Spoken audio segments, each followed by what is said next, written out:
जैसे पुराने कुछ स्कूल आइडेंटिफाई हुए जो कभी भी गिर सकते थे, ख़राब हो सकते थे, बच्चों की जान जा सकती, तो उस पे भी सरकार ने कुछ काम किए हैं। पॉल्यूशन की समस्या पर काम कर पाई सरकार? हाँ, इसलिए कर रही है कि जो पेट्रोल और डीजल की गाड़ियां हैं उनको कह दिया गया है कि वो धीरे धीरे ना खरीदें। तो अगर उस वर्ग को 5 लाख तक का इंश्योरेंस किया हुआ है और उसकी फैसिलिटी पहले है, लोगों को भी ज्ञान लेना पड़ेगा कि बहुत ही अच्छा खाना मिल रहा है 5 रुपये में, बहुत ही अच्छी सुविधा कर दी है केजरीवाल से।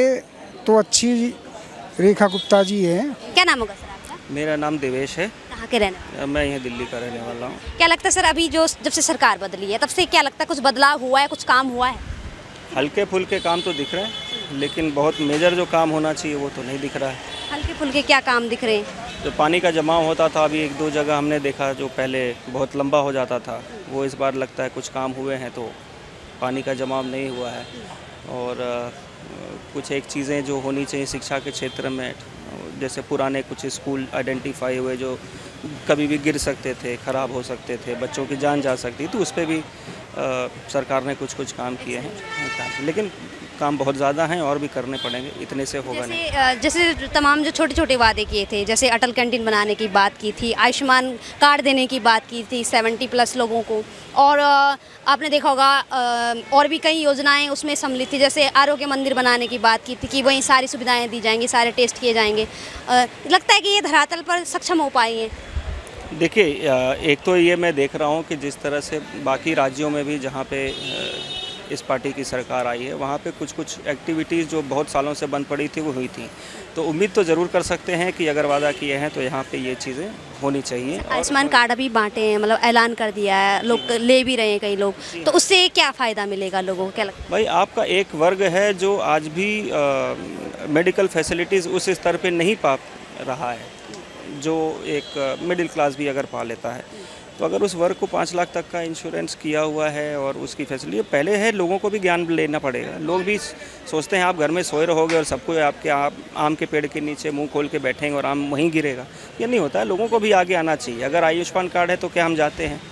वैसे ही स्टार्टअप इंडिया शुरू हुआ तो हम बैंकों में गए क्या? हम गए नहीं। हम सोचते हैं आके कोई घर में दे जाएगा।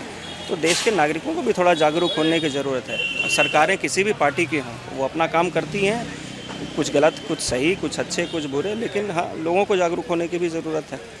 जैसे इलेक्ट्रिक बसें की मैं अगर बात करूँ, देवी बसों की मैं बात करूँ, जो मेट्रो टू लोकल कनेक्टिविटी की उन्होंने बात की है, तो क्या लगता है कि वो चीज़ें आज से पहले कोई और सोच पाया? सोची तो बहुत सारे सरकारों ने थी। आपने कई सारे ऐसे स्ट्रक्चर देखे होंगे जो 20 साल पहले प्लान हुए थे, लेकिन किए इस समय। और अब क्रेडिट की लड़ाई होती है कि हमने सोचा था और हमने किया, लेकिन करने में भी तो इतना समय लग गया ना। तो एक चीज़ और है कि अगर शरीर में कोई बहुत बड़ा पेन हो जाए तो शायद इलाज भी थोड़ा लंबा चलता है। इलेक्ट्रिक बसों पर आप क्या सोचते हैं, सही कदम है दिल्ली के लिए?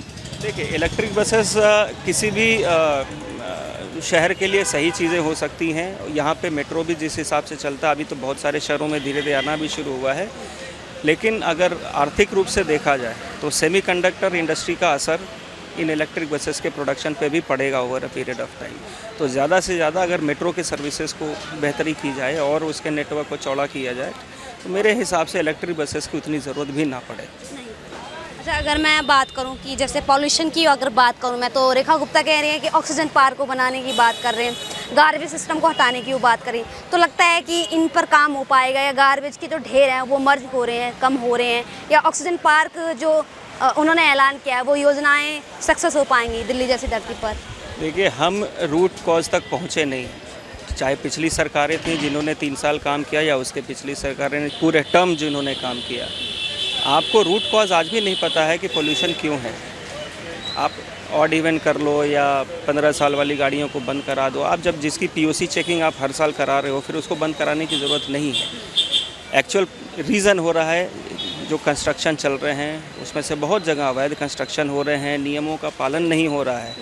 अब ऐसी स्थिति में आप उनको रोक नहीं पा रहे हो, लेकिन आपको कुछ करना है तो गाड़ी बंद कर दो, इसको हटा दो। आप कितने दिन तक आप सड़कों पे स्प्रे करोगे पानी? मैं एक सवाल है सर मेरा, जैसे अभी देखा होगा दिल्ली सरकार जो है जहाँ जहाँ कॉमर्शियल वर्क हो रहा है रेसिडेंशियल क्षेत्रों में, लेकिन वहाँ मतलब परमिशन नहीं है लेकिन तब भी हो रहा है, उन जगहों पर त्वरित कार्रवाई कर रही, एक्शन ले रही, बुलडोजर चल रहे हैं, बंद करवा रही हैं, उनको सीधा सख्ती से निर्देश दिए जा रहे हैं कि आप अपने आप खाली कर दो, नहीं तो सरकार खुद ही खाली करवाएगी। तो ऐसे एक्शन पर क्या कहेंगे? ये सही एक्शंस हैं, आपको कहीं ना कहीं तो थोड़ा स्ट्रिक्ट होना पड़ेगा, कहीं ना कहीं तो स्ट्रिक्ट होना पड़ेगा। तो लगता है इससे फ़ायदा मिलेगा? बिल्कुल फ़ायदा मिलेगा, होना एक वर्ग ये भी कहता है कि नहीं ये सरकार गलत कर रही है, जो काम हो रहा है उसे होने दो, जहाँ लोग बसे उन्हें बसने दो, चाहे वो अवैध है चाहे वैध, उस पर क्या कहेंगे? नहीं, जो लीगली गलत है, जो कॉन्स्टिट्यूशनली गलत है, वो हो रहा है, होने दो। उसी वजह से तो आज हम यहाँ पहुँच गए, तो ये आगे नहीं होना चाहिए। क्या नाम होगा आपका? भूदेव, कहाँ के रहने वाले हैं? उत्तर प्रदेश। लेकिन दिल्ली में क्या कर रहे हैं आप? हाँ, रहते तो दिल्ली में हैं। दिल्ली में कितने सालों से रह रहे हैं? 30 साल हो गए। 30 साल से आप दिल्ली में रह रहे हैं। ये बात बताया आपने, केजरीवाल की सरकार भी देखी होगी, रेखा गुप्ता को भी आप देख ही रहे हैं, बेहतरीन कौन? केजरीवाल से तो अच्छी रेखा गुप्ता जी हैं, क्योंकि केजरीवाल जी के टाइम में ऐसी बुरी हालत थी कि एक कम्युनिटी को विशेष महत्व दिया जा रहा था और ज़बरदस्ती कब्जे किए जा रहे थे सरकारी ज़मीनों पर, सड़कों पर, हर जगह कब्जा ही कब्जा थे। झुग्गी दिन पर दिन बढ़ती जा रही थी दिल्ली के अंदर, परंतु कोई सुनने वाला नहीं था। केजरीवाल जी बिल्कुल मुंह बंद करके बैठ जाते थे और कोई एक्शन नहीं होता था, परंतु जो इंक्रोचमेंट जब कर लिया गया केजरीवाल सरकार में, तो रेखा गुप्ता सरकार उनको बुलडोजर के द्वारा धराशायी कर रही है। ये कह रहे हैं कि बुलडोजर एक्शन जो है वो गलत लिया जा रहा है, गरीबों के मकान ढाए जा रहे हैं, गरीब कहाँ जाएंगे? कल को गरीब ही ये कहने लगे कि मैं तो कनॉट प्लेस में अपनी झुग्गी घेरूंगा, सेंट्रल पार्क में अपनी झुग्गी घेरूंगा, तो क्या उनको इस बात की परमिशन दे दी जाएगी? कदापि नहीं दी जाएगी। जो कानून के खिलाफ काम करेगा उसे अब नहीं तो आगे चल करके दंड भुगतना ही पड़ेगा। लेकिन ये बुलडोजर एक्शन के अलावा कुछ और अच्छा किया है लगता है आपको? मुझे ऐसा लगता है कि देखो, सुधार तो है ही, अभी 1 साल ही हुआ है उनको, अभी उनके 4 साल और रह रहे हैं। जैसे सड़कों की मरम्मत करवाई गई है, नालों की सफाई की गई है, तो केजरीवाल के समय में इतना नहीं था, सड़कें टूटी पड़ी थी, बहुत बुरी हालत थी सड़कों की, तो उनमें धीरे धीरे सुधार हो रहा है। जो सरकारी ज़मीन घेर ली थी उनको खाली करवाया जा रहा है, तो कई ये सुधार हैं इनके टाइम में। रेखा, बाकी कुछ ऐसा काम लगा हो जो डेवलपमेंट के लिए बढ़िया हो, जो दिल्ली की जनता के लिए बढ़िया हो, जिसे लगे कि हाँ जो बेसिक सुविधाएं हैं वो सुधर रही हैं? ऐसा है, रेखा गुप्ता सरकार ने कहा था कि मैंने कम से भी कम हर एमएलए को 100 करोड़ रुपए का बजट दिया है। अब विधायक के ऊपर है कि वो कैसा करवाए। ये तो खुलेआम रेखा गुप्ता जी कह रही हैं कि मैंने डेवलपमेंट के लिए, दिल्ली के विकास के लिए हर विधायक को, चाहे वो मेरी पार्टी का भी ना हो, तो 100 करोड़ रुपया दिए, और जो मेरे द्वारा और अच्छी तरह से काम परफॉर्मेंस दिखाए तो उसे 200 करोड़ भी दिए गए। ये तो रही बात दावे वादों की। अभी तक कुछ ऐसा लगा जो किया हो दिल्ली में? अगर मैं अटल कैंटीन की बात करूं, आरोग्य मंदिर की बात करूं और इलेक्ट्रिक बसेस की बात करूं, देवी बसों की बात करूं, तो ये तमाम जो उन्होंने काम किए हैं वो सब कैसे लगे? और बहुत अच्छा है, गरीबों के लिए 5 रुपये में भोजन मिल रहा है और काफ़ी जगह जगह कर दिया, गरीब इलाके में मैंने भी देखा है। लेकिन इनका इतना प्रभाव क्यों नहीं कि पब्लिक खुद से बोल दे कि ये बेहतरीन काम कर दिए हैं सरकार? नहीं, जनता जो भी, मैं तो गया नहीं हूँ अटल कैंटीन में, परंतु जो आते हैं बताते हैं कि बहुत ही अच्छा खाना मिल रहा है, 5 रुपये में बहुत ही अच्छी सुविधा कर दी है, ये लोग मेरे से कहते हैं। क्या दिल्ली में पॉल्यूशन की समस्या पर काम कर पाई सरकार? हाँ, इसलिए कर रही है कि जो पेट्रोल और डीजल की गाड़ियाँ हैं उनको कह दिया गया है कि वो धीरे धीरे ना खरीदें, और इससे बेहतर है जो सरकार सब्सिडी दे रही है तो बैटरी वाली ईवी को प्रोत्साहन दिया जा रहा है, और सरकार ने इसके लिए एक बजट भी निर्धारित कर दिया है और बजट बढ़ा भी दिया कि लोगों को इस बात के लिए जागरूक किया जा रहा है कि वो ईवी इलेक्ट्रॉनिक्स वाहन खरीदें। जैसे 30,000 प्लस सब्सिडी की बात, जी हाँ, 2 व्हीलर के लिए, बिल्कुल बिल्कुल। और सरकार का ये उद्देश्य है कि 2028 तक कोई भी दिल्ली के अंदर स्कूटी या बाइक या कार कोई भी डीजल और पेट्रोल की नहीं होनी चाहिए। कोई भी नहीं, 30% जो है वो जो टारगेट डाउन, धीरे धीरे नई गाड़ी ना जो कि खरीदी जाए, उनकी जगह इलेक्ट्रॉनिक बस, कारें और ये स्कूटियाँ खरीदी जाए, 2 व्हीलर। तो ये कदम सही है क्या? हाँ, ये तो बहुत ही अच्छा है।